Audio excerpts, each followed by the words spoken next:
So அரசியலை நாம் தவிர்த்தோம் என்றால் நாம் தவிர்த்தவர்கள் நம்மளை ஆள வந்து விடுவார்கள். நம்ம யாரெல்லாம் தவிர்த்து விடுறோமோ அவங்கெல்லாம் வந்து ஆள வந்து விடுவார்கள். அப்போ என்ன பண்ணணும் அப்படின்னா,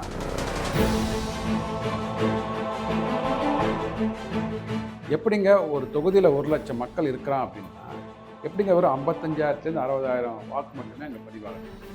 இந்த 30,000 பேர் தேர்தலை புறக்கணித்து இருக்கிறார்கள். ஒன்று.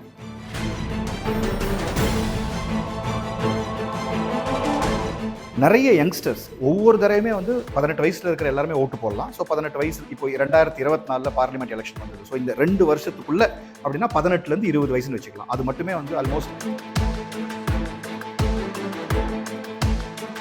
இதை பார்க்க ஆரம்பிச்சிட்டோம். ஒவ்வொருவரும் பார்க்க ஆரம்பிக்கணும். இது நம்மளுடைய தேசம், நம்மளுடைய மாநிலம், நம்மளுடைய தொகுதி. ஸோ நம்ம தொகுதியில் இருக்கிற அந்த எம்எல்ஏ யார் வர போகிறாங்க,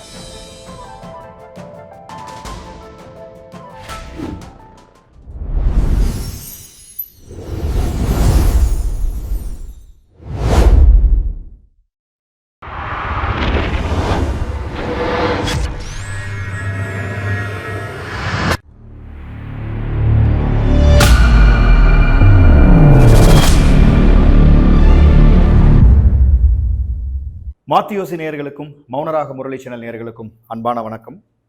அரசியல் பரபரப்பு இன்னும் 20 நாள் தான் இருக்குது. 20 நாளுக்குள்ளே என்ன நடக்க போகுது அப்படிங்கிறது யாருக்குமே தெரியல. எத்தனையோ யோசனைகள், எத்தனையோ கற்பனைகள், எத்தனையோ கனவுகள். ஒவ்வொருத்தரும் நம்ம தான் ஜெயிப்போம்னு ஒரு தெளிவோடு இருக்காங்க. ஆனால் தெளிவில்லாத தெளிவு. இன்னைக்கு நம்ம மாத்தியோசி சார்பாகவும் மௌனராக முரளி சேனல் சார்பாகவும் இங்கே நம்ம கிட்ட உரையாடுறதுக்கு சில வித்தியாசமான கேள்விகளுக்கு மக்களுக்கு கண்டிப்பாக தெரிஞ்சிக்க வேண்டிய பதில்களோடு வந்திருக்கிறார் மிஸ்டர் சுப்பிரமணியம் அவர்கள், அரசியல் விமர்சகர். வணக்கம் சார். வணக்கம் சார். நிறைய சேனல்ஸ் ஒரு நாள் இல்லாமல் 2 நாள் நீங்கள் டிவி எடுத்தீங்கனால எல்லாமே இந்த டிபேட்டு, விவாதம் தான். அரசியலை பற்றி யார் ஜெயிப்பா, இங்கே இவ்வளோ பர்சன்டேஜ் ஓட்டு இருக்கா, அங்கே அவ்வளோ பர்சன்டேஜ் ஓட்டு இருக்கா, இவர் ஏன் நிற்கலை, அவர் ஏன் நிற்கலை, இதெல்லாம் நான் கேட்க போகிறதில்ல. ஏன்னா இந்த கேட்குறதுக்கு, இதுக்கு பதில் சொல்கிறதுக்கு ஏகப்பட்ட சேனல்ஸ் காத்துட்ருக்காங்க. நீங்கள் உங்கள் டைமை அதில் வேஸ்ட் பண்ணுங்கள். இப்போ நாங்கள் இப்போ ஒரு 10 நிமிஷம் 15 நிமிஷம் உங்களுக்கு பேச போகிறது. உங்கள் டைமை வேஸ்ட் பண்ணாமல் நிச்சயமாக இதை நீங்கள் பார்க்கணும். பார்க்குறது மட்டும் இல்லாமல் மேக்ஸிமம் எத்தனை பேருக்கு இதை கொண்டு போய் சேர்க்கணும் அப்படிங்கிறதுக்காக தான் இந்த பதிவு. 2 கேள்வி நறுக்குன்னு சார்கிட்ட கேட்க போகிறோம். அதுக்கு பதில் சார் மாதிரி படித்தவங்க, விஷயம் தெரிஞ்சவங்க, அரசியலை அலசி ஆராய்ந்தவங்க தான் பதில் சொல்ல முடியும். கேள்விக்கு போகலாமா சார்? முதல் கேள்வி சார், அரசியலமைப்பு சட்டம் அப்படிங்கிற பெயரில் அரசியலுக்கு அப்படின்னு ஒரு படிப்பு கிடையாது. அஃப்கோர்ஸ் இருக்குது, பொலிட்டிக்கல் சயின்ஸ் அப்படின்னு விஞ்ஞானபூர்வமாக நீங்கள் பொலிட்டிக்கல் சயின்ஸ் படிச்சுட்டு வரலாங்கிறது இருக்குது. And Indian administrative service IAS அப்படிங்கிறது இருக்குது. ஆனால் எத்தனை கட்சியில் அவங்கெல்லாம் வராங்கங்கிறது தெரியல. ஒரு 10ஆம் கிளாஸ் ஃபெயிலான ஒருத்தர் வந்து உயர்கல்வித்துறை அமைச்சராக இருக்கலாம் அப்படிங்கிற ஒரு அவலம் நமது இந்தியாவில் இருக்குது. அண்ட் அத்தனை கட்சிகள், லெட்டர்பேடு கட்சியிலேருந்து பெரிய பெரிய கட்சிகள் எடுத்திங்கன்னா எத்தனையோ கட்சிகள் இருக்குது. இப்படிப்பட்ட ஒரு வித்தியாசமான சூழ்நிலையில் அரசியல் அப்படிங்கிறது எதை நோக்கி போகணும், இல்லை இப்போ எப்படி இருக்குது, அதுக்கு உங்களுடைய தீர்வு என்ன சார்? ஒரு நல்ல ஒரு கேள்வி கேட்டிருக்கீங்க. எனக்கு பிடிச்ச ஒரு ஸ்லோகன் கூட வச்சுக்கலாம். அது வந்து வலைதளத்தில் பார்த்தேன், ஃபேஸ்புக்கில் பார்த்தபோது, அரசியலை நாம் தவிர்த்தோம் என்றால், இன்னைக்கு காலகட்டத்தில் நீங்கள் கேட்குற கேள்வி மாதிரி படித்தவங்களாம் அரசியலுக்கு வருதில்லை அப்படிலாம் சொல்லியிருந்தீங்க இல்லையா? ஸோ அரசியலை நாம் தவிர்த்தோம் என்றால் நாம் தவிர்த்தவர்கள் நம்மளை ஆள வந்து விடுவார்கள். நம்ம யாரெல்லாம் தவிர்த்து விடுறோமோ அவங்கெல்லாம் வந்து ஆள வந்து விடுவார்கள். அப்போ என்ன பண்ணணும் அப்படின்னா, அரசியல் என்பது நீங்கள் சொல்கிற மாதிரி வந்து கான்ஸ்டியூஷனில் வந்து யார் வேணால் வந்து அரசியலுக்குள்ளே வரலாம், எம்எல்ஏ ஆகலாம், MP ஆகலாம். அது மக்கள் கையில் இருக்குது. ஆனால் அது வந்ததுக்கப்புறம் நம்ம என்ன சொன்னோம், என்ன செய்கிறோம், மக்களுக்காக என்ன பண்ண போகிறோம், அதில் வந்து ஒரு ஸ்டெப் பேக் அனாலிசிஸ் எப்போவுமே பண்ணணும். அதில் ஒரு கேப் இருக்குது வச்சுக்கோங்க. அந்த கேப்பை வந்து எப்படி வந்து குறைத்து கொள்வது, எப்படி கற்றுக்கொண்டு மக்களுக்கு வந்து ஒரு நல்ல செயல்பாடுகளை கொண்டு போகலாம் அப்படின்னு பார்க்கணும்.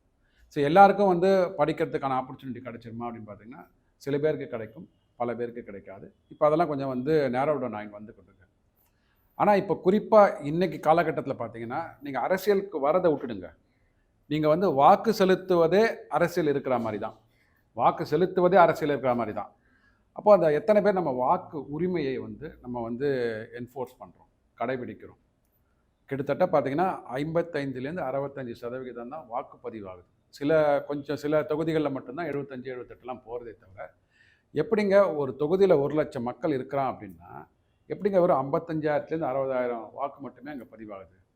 இந்த 30,000 பேர் தேர்தலை புறக்கணித்து இருக்கிறார்கள். ஒன்று. இல்லை தேர்தலில் போட்டியிட்ட வேட்பாளர்களை புறக்கணிக்கிறார்கள். அப்போ நீங்கள் அதை ஆட் பண்ணினீங்க அப்படின்னு பார்த்தீங்கன்னா எந்த கட்சிக்கும் வந்து மெஜாரிட்டி வராது. ஆனால் கவர்மெண்ட் கொடுக்குற சலுகைகள் அந்த 30,000 பேருக்கு சேர்ந்து தான் வருது. இல்லை, அரசாங்கம் என்பது அனைவருக்குமான அரசாங்கம். அதாவது எனக்கு ஓட்டு போட்டவனுக்கு வந்து ஒரு வகையான சலுகை, ஓட்டு போடாதவனுக்கு வேறு வகையான சலுகைன்னு கொடுக்கக்கூடாது. கிடையாது. ஓகே, என்னோட உரிமை. ஆனால் இப்போ நம்ம என்ன சொல்கிறோம் அப்படின்னா, அதுக்கு தான் வந்து தேர்தல் கமிஷன் என்ன பண்ணுறாங்க, நோட்டான்னு ஒன்று கொண்டு வந்திருக்காங்க. ஓகே, ஸோ உங்களுக்கு தேர்தல் வாக்கு வந்து இந்த எக்ஸோ ஒய்க்கோ இசட்டுக்கோ போடுவதற்கு விருப்பம் இல்லை அப்படின்றத வந்து நோட்டால் போட்டுடுங்க. அட்லீஸ்ட் 1,00,000 வாக்காளர்கள் இருக்கிறாங்க, 1,00,000 வாக்காளர்களும் தங்களோட கடமையை வந்து பூர்த்தி செய்து விட்டார்கள். இப்போ அதை எப்படி நம்ம நம்புறதுன்னு பார்த்தா தான் இப்போ அதை கொஞ்சம் ஜஸ்டிஃபை பண்ணுறதுக்காக தான் ஸ்பெஷல் இன்டென்சிவ் ரிவிஷன் கொண்டு வந்தாங்க, எஸ்ஐஆர் கொண்டு வந்திருக்காங்க. ஸோ அந்த டூப்ளிகேட் வாக்காளர்கள், இல்லை வந்து இறந்து போனவர்கள், இல்லை புலம்பெயர்ந்து போனவர்கள், இந்த எல்லாத்தையும் டூப்ளிகேஷன்லாம் நம்ம ரிமூவ் பண்ணிவிடுவோம். ரிமூவ் பண்ணிவிட்டு இன்றைக்கி டி நகர் தொகுதியிலையோ இல்லை வேளச்சேரி தொகுதியிலையோ 1000 விளக்குலையோ 90,000 1,20,000 மக்கள் இருக்கிறாங்கன்னா அந்த 1,20,000 மக்களும் வந்து வாக்களிக்க வேண்டும். ஓகே, சில பேருக்கு வந்து ரொம்ப உடம்பு முடியாமல் இருக்கும், இல்லை எங்கன்னா ஊருக்கு எங்கன்னா போயிருக்காங்கன்னா ஒரு 5-10 பேர், அவ்வளோதான். அது கூட எனக்கு தெரிஞ்ச வரைக்கும் பார்த்தீங்கன்னா இன்னும் இந்தியா மாதிரியான டெவலப்டு கண்ட்ரீஸில் இன்னும் ஒரு 10 வருடங்களுக்கு அப்புறமா ஆன்லைன் ஓட்டிங் வந்தே ஆக வேண்டும். 145 கோடி மக்கள் ஒரு பிரதமரை தேர்ந்தெடுக்கணும் அப்படின்னா 145 கோடி மக்களும் ஓட்டு போடணும். கரெக்ட் இல்லைங்களா? ஸோ வந்து அதனால் நம்ம என்ன சொல்கிறோம் பார்த்தீங்கன்னா, வாக்களிக்க வேண்டிய அனைவருமே வந்து அரசியல் களத்தில் இருக்கிறவங்க தான், அவங்களும் அரசியல்வாதிகள் தான். எனக்கு தேவையான அரசியல் அது யார் வந்து கொண்டு செலுத்துகிறாங்க. நம்ம தான் சொல்லுவோம், அந்த கிரிக்கெட்டில் வந்து play the ball not the bowler அப்படின்வாங்க. ஒருத்தன் வந்து நீங்கள் முன்னாடிலாம் பார்த்தீங்கன்னா ஸ்ரீகாந்த் விளையாடுற ஓப்பனிங் பேட்ஸ்மேன் வரும்போது ஒரு பால் 6 அடிச்சிடுவார் முதல் பால், அடுத்த பால் என்ன பண்ணுவார்னா திருப்பி அதே பால் 6 அடிப்பார், அவுட் ஆகிட்டு போகும். நிறைய பார்த்துருக்கோம் நம்ம. ஏன்னா he has not played that ball. அந்த பாலை அவன் மாற்றி போடுறான்ல, ஸோ அந்த பாலை மாற்றி போடும்போது அதுக்கு ஏற்ற மாதிரி ஸ்ட்ரோக் ஆட, அந்த பாலோட மெரிட்டுக்கு ஏற்ற மாதிரி ஆடணும். நீங்கள் என்ன பண்ணுறீங்க, அந்த போலரை அடித்து வீழ்த்த வேண்டும் என்ற ஒரு கொள்கைக்காக நீங்கள் வந்து அந்த அடுத்த பால் ஆடினதுனால அவுட் ஆகிட்டு போய் எத்தனையோ பார்த்துருக்குறோம் நம்ம. அது மாதிரி இன்றைக்கி பார்த்தீங்கன்னா அரசியலில் நீங்கள் வந்து ஒரு தனிநபரை சார்ந்து அரசியலை வந்து பார்க்காதீங்க. அந்த தனிநபர் எடுத்துக்கொண்டு செல்கின்ற கொள்கைகள், கரெக்ட், இல்லை அந்த அரசியல் கட்சியோட கொள்கைகள், அது வந்து நாட்டிற்கு வந்து எப்படி இருக்குது. ஸோ அந்த கேண்டிடேட் ரெப்ரசன்ட் பண்ணுற, இந்த தொகுதியை ரெப்ரசன்ட் பண்ணுறவங்க இந்த தொகுதிக்கு என்ன பண்ணினாங்க, இந்த தொகுதியில் எவ்வளோ வருஷமாக இருக்கிறாங்க அங்கே, இல்லை புதுசாக வந்திருக்கிறாரா, வந்தானே என்ன திட்டங்களை கொண்டு வருகிறார், அதற்குண்டான ஒரு வந்து செய்தி பரிமாற்றம். வை கான்ட் யூ ஹேவ் ஒரு நேர்காணல் வித் தி லோக்கல் எம்எல்ஏ. போங்க, எம்எல்ஏ அங்கே தான் இருக்க போகிறாரு சார், நான் காஃபி சாப்பிட வரேன் உங்கள் வீட்டுக்கு, போங்க அங்கே சார், நீங்கள் வந்து கண்டெஸ்ட் பண்ண போகிறீங்கன்னு கேள்விப்பட்டேன், என்ன சார் பண்ண போகிறீங்க, இந்த தொகுதியில் வந்து நான் இருக்கிறேன், நாங்கள் வந்து உங்களுக்கு வாக்களிக்கலான்னு வந்து விருப்பப்படுறோம். ஸோ உங்களோட 5-year பிளான் என்ன சார். நீங்கள் ஒரு பிஸ்னஸ் ஆரம்பிக்கிறீங்க அப்படின்னா ஒரு பேங்க்கில் போய்ட்டு லோன் கேட்குறீங்கன்னா 5-year பிஸ்னஸ் பிளான் கேட்பான். அப்புறம் தான் உங்களுக்கு வந்து லோன் கொடுக்கறதா வேண்டாமான்னு முடிவு பண்ணுவோம். நம்மளோட அடுத்த 5 வருஷ தலைவிதியை வந்து ஒருத்தட்ட நிர்ணயிக்கிறதுக்காக கொடுக்குறோம் அப்படின்னா அவர்கிட்ட போய் நம்ம பேச வேண்டாமா? நீ கல்யாணம் ஆக போகுதுன்னா பொண்ணு மாப்பிள்ளை பேசுகிறாங்க, இரு வீட்டாரும் சம்மந்தம் பேசுறதுக்கு முன்னாடி பேசுகிறாங்க. அவங்களோட எதிர்பார்ப்புகள் என்ன, அவங்களோட டேஸ்ட் என்ன, அவங்களோட கொள்கைகள் என்னன்னு கேட்குறாங்க அவங்க, இல்லைங்களா? அவங்க லைக்ஸ் அண்ட் டிஸ்லைக்ஸ். அது மாதிரி why can't we have a open discussion with the MLAs and MP. Okay, இன்றைக்கி வந்து அரசியல் சாசனம் அதுக்கு உண்டான ஒரு அமைப்பை ஏற்படுத்தி கொடுக்கலனா கூட வாலண்டியராக நம்ம கேட்கலாம். இப்போ தான் கேட்க முடியும். அவன் தேர்ந்தெடுத்து வந்ததுக்கப்புறம் எனக்கு தெரிஞ்சு நமக்கு ஆப்ஷன் இருக்குமான்னு தெரியல, ஃபோன் பண்ணால் எடுப்பாங்களான்னு தெரியல. But now we can ask. So அரசியல் என்பது தவிர்க்கப்படக்கூடாது. என்னை பொறுத்த வரைக்கும் தவிர்த்தீர்கள் என்றால் நாம் தவிர்த்தவர்கள் நம்மளை ஆள வந்து விடுவார்கள். அதனால் அனைவரும் வந்து வருகின்ற ஏப்ரல் 23ஆம் தேதி அன்னைக்கு எலெக்ஷன் கமிஷன் சார்பாக நான் வந்து ஒரு கோரிக்கை வைக்கிறேன். அனைவரும் அருகாமையில் உள்ள எலெக்ஷன் பூத்தில் போயிட்டு வாக்களிக்க வேண்டும் என்று இந்த பதிவின் மூலமாக உங்களின் மூலமாக கேட்டுக்கொள்கிறேன். 3 விஷயம் சார் சொல்லியிருக்காரு. நம்பர் 1, நீங்கள் ஓட்டு போட்டிங்க அப்படின்னாலே நீங்கள் அரசியலுக்குள்ளே வந்துடுறீங்க. ஸோ நீங்கள் ஓட்டு கண்டிப்பாக போட்டாகணும். தட் இஸ் நம்பர் 1, நோட் பண்ணிக்கோங்க. நம்பர் 2 என்ன சொல்கிறாருன்னா, யார் அந்த தொகுதிக்கு என்ன செஞ்சுருக்கா, அந்த கட்சி ஆட்சிக்கு வந்த பொழுது என்னென்ன செஞ்சுருக்காங்கன்னு அந்த மெரிட்டை பார்த்து, அந்த பாலை வந்து பாலோட மெரிட்டில் ஆடுங்க, பவுலரோட மெரிட்டில் ஆடாதீங்க அப்படிங்கிறது ஒரு மிக மிக மிக ஒரு முக்கியமான பதிவு. அதை சொல்லியிருக்காரு. சார், எனக்கு இன்னொரு கொஸ்டின், டைரெக்டாக அந்த 2026 அரசியலுக்கே வரேன். நிறைய யங்ஸ்டர்ஸ் ஒவ்வொரு தடவையுமே வந்து 18 வயசில் இருக்கிற எல்லாருமே ஓட்டு போடலாம். ஸோ 18 வயசு, இப்போ 2024 பார்லிமெண்ட் எலெக்ஷன் வந்தது. ஸோ இந்த 2 வருஷத்துக்குள்ளே அப்படின்னா 18லேருந்து 20 வயசுன்னு வச்சுக்கலாம். அது மட்டுமே வந்து ஆல்மோஸ்ட் எஸ்ஏஆருக்கு அப்புறம் 5.67 crores ஓட்டர்ஸ் இருக்காங்கன்னா அதில் வந்து 1.1 or 1.12 crores வந்து யங்ஸ்டர்ஸ்ன்னு சொல்கிறாங்க, ஃபஸ்ட் டைம் ஓட்டர்ஸ். ஸோ அந்த ஃபஸ்ட் டைம் ஓட்டர்ஸுக்கு வந்து என்ன புரிதல் இருக்குன்னு தெரியாது. நம்ம எவ்வளோதான் போய் புரிதல் சொன்னாலும் தெரியாது. எல்லாம் காலேஜில் ஃபஸ்ட் இயர் செகண்ட் இயர்னு இருப்பாங்க. அவங்களுக்கு நம்ம வந்து இந்த கட்சிக்கு ஓட்டு போடுங்க, இவங்களுக்கு ஓட்டு போடாதீங்க நம்ம போய் அரசியல் செய்ய முடியாது. ஆனால் ஒரு சில விஷயங்களை மட்டும் அவங்களுக்கு சொல்லி புரிதல் ஏற்படுத்தணும் அப்படின்னா அப்படி நம்மளால பண்ண முடியுமா சார்? ஒரு கட்சி சார்பாக பண்ணாங்க அப்படின்னு சொன்னால் அது வந்து கட்சியோட கொள்கையை வந்து பிரகடனப்படுத்தின மாதிரி போயிடும். ஸோ நம்மளை மாதிரி ஒரு பொது சேவையில் இருக்கிறவங்க என்ன பண்ணணும் அப்படின்னா, ஒரு வீட்டை நிர்வகிக்கிற மாதிரி எப்படி அவங்க அம்மா அப்பாலாம் வந்து வீட்டை நிர்வாகம் பண்ணிட்டு இருக்கிறாங்க, அது மாதிரி ஒரு நாட்டை வந்து நிர்வாகம் செய்ய வேண்டும் என்றால் என்னென்ன வேணும்? முதல்ல வந்து வெளியுறவு கொள்கை, ஓகே, பவுண்ட்ரிஸை வந்து நீங்கள் மேனேஜ் பண்ணணும். அதுக்கு வந்து ஒரு மினிஸ்டர்ஸ் இருக்கிறாங்க, எக்ஸ்டர்னல் அஃபேர்ஸ் மினிஸ்டர் இருக்கிறாங்க. அதை தாண்டி உள்ளே வந்ததுக்கப்புறம் பார்த்தீங்கன்னா இங்கே ஹோம் அஃபேர்ஸ்ன்னு சொல்லுவோம் நம்ம, ஓகே. அந்த உள்கட்டமைப்புகள் இருக்கிற சட்டம் ஒழுங்கு பிரச்சனைகள், ஸோ இதை யார் மெயின்டைன் பண்ணுறாங்க? அதுக்கப்புறம் பார்த்திங்கன்னா கல்வி, சுகாதாரம், அப்புறம் இந்த பொருளாதாரம், நிதியெலாம் வரும். ஸோ இந்த மாதிரி வந்து ஒவ்வொரு துறைகளும் எப்படி வந்து இயங்குகிறது என்று இன்றைக்கி பார்த்தீங்கன்னா சாட் ஜிபிடிலாம் வந்துடுது. இப்போ நீங்கள் வந்து பட்டனை தட்டினீங்கன்னாலே உங்களுக்கு வந்து இன்ஃபர்மேஷன் வந்து கொட்டும். நீங்கள் ஒருத்தரை தேர்ந்தெடுக்க போகிறீங்க அப்படின்னா எதற்காக தேர்ந்தெடுக்கிறோம், இந்த தேர்தல் எதுக்காக முதல்ல நடக்குது, அது முதல்ல தெரிஞ்சுக்கணும். இது வந்து எம்எல்ஏக்காக நடக்கிற தேர்தலா, இல்லை கவுன்சிலர்ஸ்க்காக நடக்கிற தேர்தலா, இல்லை எம்பிக்காக நடக்கிற தேர்தலான்னு தெரிஞ்சுக்கணும். ஸோ எம்எல்ஏக்களாக நடக்கிற தேர்தல் அப்படின்னா 234 எம்எல்ஏக்கள் வந்து இப்போ சட்டமன்ற தொகுதிகளில் வந்து தேர்ந்தெடுக்கப்பட போகிறாங்க. அதில் எந்த கட்சிக்கு மெஜாரிட்டி வருதோ அவங்க வந்து ஆட்சி அமைப்பாங்க. அவங்க அந்த சட்டமன்ற குழு கூடி ஒரு முதலமைச்சரை தேர்ந்தெடுப்பாங்க. அப்புறம் அவர் என்ன பண்ணுவார்னா ஒவ்வொரு துறைக்கும் ஒரு அமைச்சரை வந்து அப்பாயின்ட் பண்ணுவாங்க. அதுக்கப்புறம் அவங்களுக்கு கீழே வந்து அண்டர் செக்ரட்டரி இருப்பாங்க, பிரின்சிபல் செக்ரட்டரி இருப்பாங்க, அண்டர் செக்ரட்டரி இருப்பாங்க. ஸோ அவர்களெல்லாம் வந்து இவர்கள் இயற்றுகின்ற சட்டங்களை செயல்படுத்துவதற்கான ஒரு அதிகார அமைப்பில் இருப்பாங்க. மக்கள்கிட்ட கொண்டு போய் சேர்ப்பாங்க. ஸோ கொண்டு போய் சேர்த்து இருக்கிறாங்களா அப்படின்றத வந்து தெரிஞ்சுக்கிறதுக்காக சட்டமன்ற விவாதங்கள்லாம் நடக்கும். ஸோ அதில் என்ன கேப்ஸ் இருக்குது அதை வந்து பொதுவெளியில் பேசுகிறாங்க, எதிர்க்கட்சி தலைவர்கள் பேசுவாங்க. நம்ம என்ன சொல்கிறோன்னா, எதிர்க்கட்சி தலைவராக இருக்கட்டும் இல்லை ஆளுங்கட்சி தலைவராக இருக்கட்டும், அவர்கள் பேசும்போது அவங்களோட வார்த்தைகளில் இல்லை அந்த இதில் வந்து ஒரு 10 அல்லது 20% டிஸ்கவுண்ட் பண்ணி எடுத்துக்கோங்க. அவங்க சொல்கிறது எல்லாமே வந்து உண்மை என்று ஏற்றுக்கொள்ளாதீர்கள். ஏன்னா முதல்ல அவங்க வந்து அரசியல் கட்சி தலைவர், அப்புறமா தான் நாட்டுக்கு முதலமைச்சர். ஸோ அரசியல் கட்சி தலைவராக அவர்கள் பேசும்போது அதில் கொஞ்சம் மசாலா இருக்கும். அந்த மசாலாவை எடுத்துட்டு நமக்கு என்ன வேணுன்றதை நம்ம பார்க்கணும். ஸோ அதனால தான் நீங்கள் வந்து சட்டசபையில் அவங்க பேசும்போது நான் என்ன சொல்கிறேன்னா, சட்டசபையில் வந்து ஒரு திட்டத்தை கொண்டு வராங்க. திட்டத்தை கொண்டு வந்ததுக்கப்புறம் அதில் வந்து 100% வெற்றி பெற்று விட்டோம், இல்லை 200% வெற்றி பெற்று விட்டோம் சொல்லுவாங்க. அதை கேட்காதீங்க. கீழே இருக்கிற பிரின்சிபல் செக்ரட்டரி, அண்டர் செக்ரட்டரியும் அவங்க என்ன டேட்டா கொடுக்குறாங்கன்றதை பாருங்கள். டேட்டா பொய் சொல்லாது. இது வந்து ஊரறிந்த உண்மை. நீங்கள் எந்த கம்பெனிக்கு போனாலும் டேட்டா நெவர் ஃபெயில்ஸ் அப்படின்னு சொல்லுவாங்க. டேட்டாவை இன்டரப்ட் பண்ணுறாங்க பார்த்தீங்களா, எப்படி புரிஞ்சுக்கிறோம்? ஒரு டேட்டா கொடுத்தா ஒன்றும் இல்லைங்க, ஒரு பாதி டம்ளரில் தண்ணி ஒருத்தர் கொடுக்குறாங்க. நம்ம மீட்டிங் ஆரம்பிக்கிறதுக்கு முன்னாடி ஒருத்தர் தண்ணி கொடுத்தாங்க. அதில் வந்து பாதி தான் தண்ணி இருந்தது. நீங்கள் போகிறோம் அப்படின்னீங்க, பாதி தண்ணி இருக்குப்பா போகிறோன்னீங்க. நான் வந்து சார் பாதி டம்ளர் காலியாக இருக்குது சார் சொன்னேன். இது ரெண்டுமே உண்மை தானே? கரெக்ட். இதை பர்செப்ஷன். நீங்கள் வந்து அவ்வளோதான். அது நான் என்ன நான் இன்னும் ஆப்டிமிஸ்டிக்காக பார்க்குறேன். அதில் என்ன சொல்கிறேன் அப்படின்னா, சார் இதில் இன்னும் அரை டம்ளர் தண்ணி விடுவதற்கான வாய்ப்புகள் இருக்கு அப்படின்றேன் நான். நீங்கள் காலியாக இருக்குன்றீங்க, நான் இன்னும் தண்ணி விடுவதற்கான வாய்ப்புகள் இருக்குன்றேன். ஸோ அதனால் வந்து டேட்டா வந்து என்றைக்குமே பொய் சொல்லாது. டேட்டாவை வந்து எப்படி மக்களுக்கு ப்ரெசென்ட் பண்ணுறோம், ஸோ அவங்க ப்ரெசென்ட் பண்ணுறதை வந்து நீங்கள் இன்டர்பிரேஷனுக்கு வந்து உங்களோட புரிதலுக்கு எடுத்துக்கோங்க. நீங்கள் ஒரு காலேஜில் படிக்கிறீங்க, இல்லை வந்து அடுத்த இதில் வேலை பார்க்குறீங்க அப்படின்னு சொன்னால் உங்கள் ஒரு குழுக்கள் வச்சுக்கோங்க. அங்கே வந்து ஒரு 10-15 பேர் சேர்ந்து நம்ம இந்த இதில் இருக்கோம், இந்த இடத்துல வந்து இந்த இடத்துல இந்த ப்ராஜெக்ட் வந்ததுன்னு சொன்னாங்களே போன வருஷம், இப்போ அதனோட ஸ்டேட்டஸ் என்ன, இந்த ஸ்டேட்டஸை எந்த டிபார்ட்மெண்ட் இருக்குது, ஆர்டிஐயில் போட்டு கேளுங்களேன். ரைட் டு இன்ஃபர்மேஷன் ஆக்ட் இருக்குது உங்களுக்கு. எதுக்கு சொல்கிறேன்னா, இது நம்மளோட பணம். கரெக்ட். இப்போ நம்ம வந்து வீட்டில் நீங்கள் சம்பாதிச்சுட்டு அம்மா அப்பாட்ட கொடுக்குறீங்க. அம்மா அப்பா திருப்பி ஒரு 30 நாள் கழிச்சு பணம் திருப்பி கேட்குறாங்க அப்படின்னு சம்பளம் வரல நமக்கு இன்னும். நீங்கள் என்ன கேட்பீங்க? போன மாதம் சம்பளம் கொடுத்தேனம்மா, என்னம்மா ஆச்சு கேட்பீங்களா மாட்டிங்களா?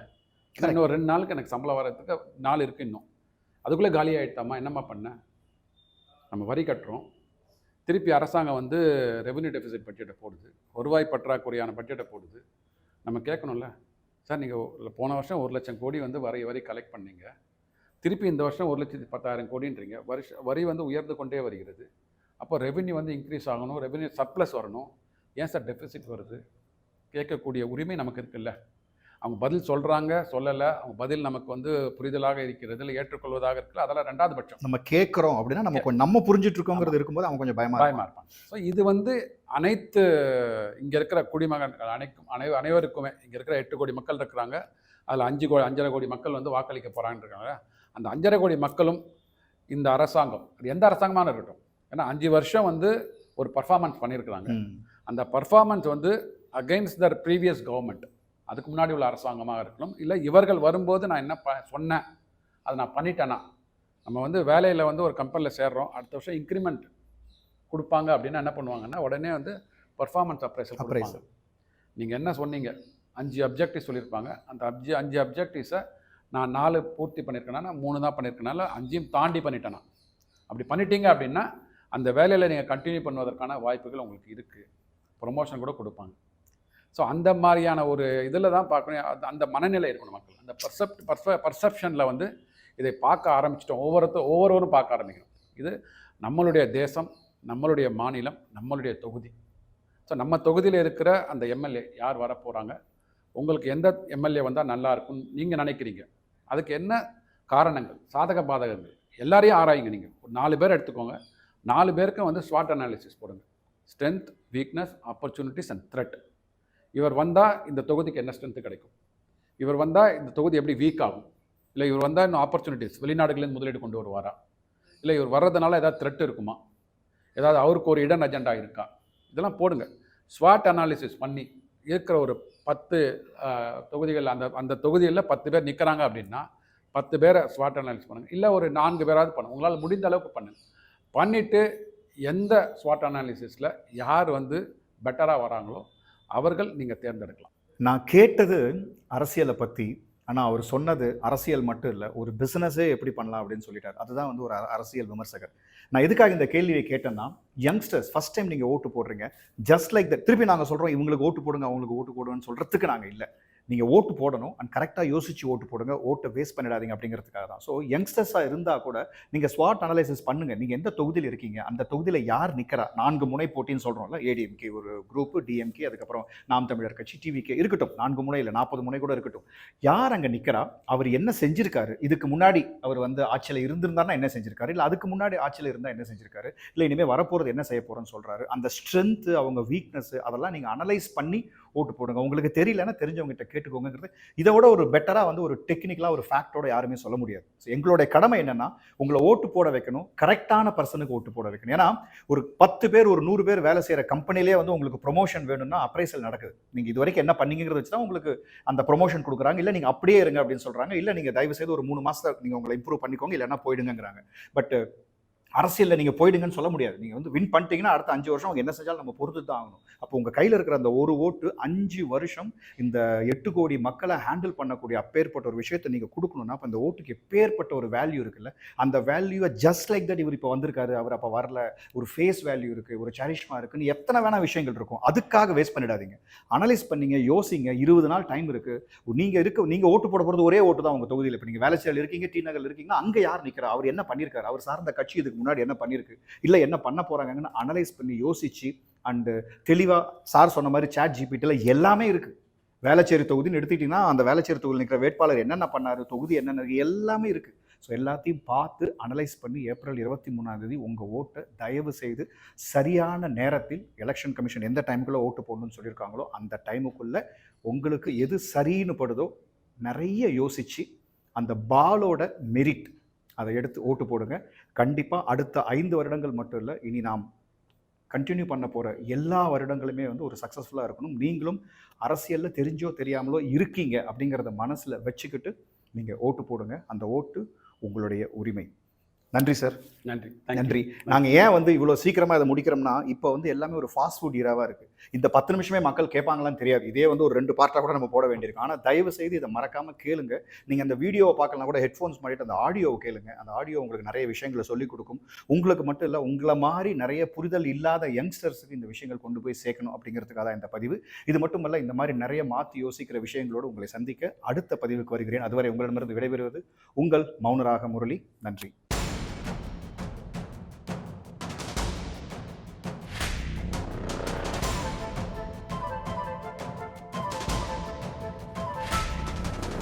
நன்றி.